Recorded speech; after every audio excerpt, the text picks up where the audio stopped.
There's an old joke and it goes something like this. What's the difference between Australia and yoghurt? And the answer is yoghurt is a live culture. Really? DIX Trips decided to fly down to Sydney with this camera to find out what the score was.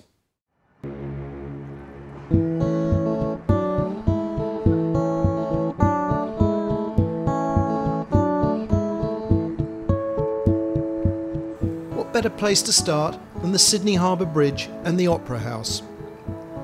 The bridge was completed in 1932 and built by a firm from Middlesbrough, England.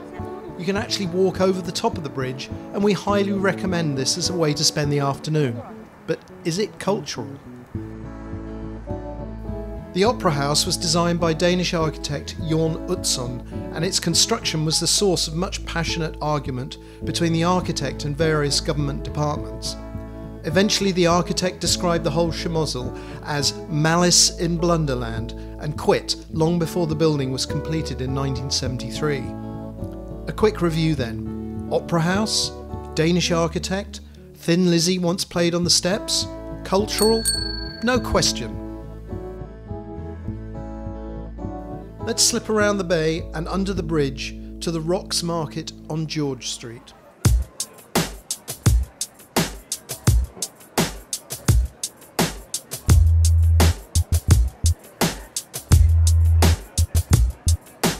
They have Uggs for sale, rocking wooden kangaroos and boomerangs. While perhaps not on the same level as Italian Renaissance architecture or French wine, boomerangs are unique and, well, Australian. So that's another positive. But just a minute, Uggs? Let's go shopping. There's two places we suggest you go, the Strand Arcade and the Queen Victoria building. The Strand Arcade is beautiful, but is frankly very British in flavour, so no points. The Queen Victoria building, on the other hand, is more unique, has this interesting clock, and sells wonderful cakes. While you're in the centre of town, you might be tempted to visit the Sydney Tower Eye. Don't bother. It's not cheap, you'll have to stand in line, and you can't even see the Opera House from it, the very building that defines Sydney. Let's go to Circular Quay and climb aboard one of Sydney's many ferries and make our way to Manly. The journey is just long enough to make you feel that you're going somewhere, about 25 minutes. When you arrive, walk directly away from the terminal, down the Corso to this place, the Stone. There's plenty of restaurants here, a lovely view of Manly Beach and the Tasman Sea, and they have artwork for sale on the beach.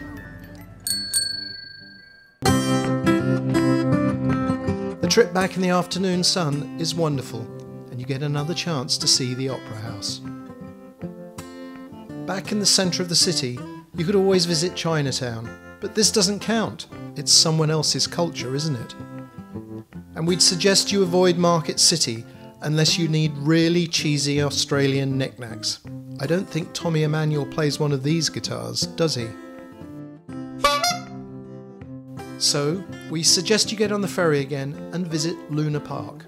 There's one on every continent except Antarctica.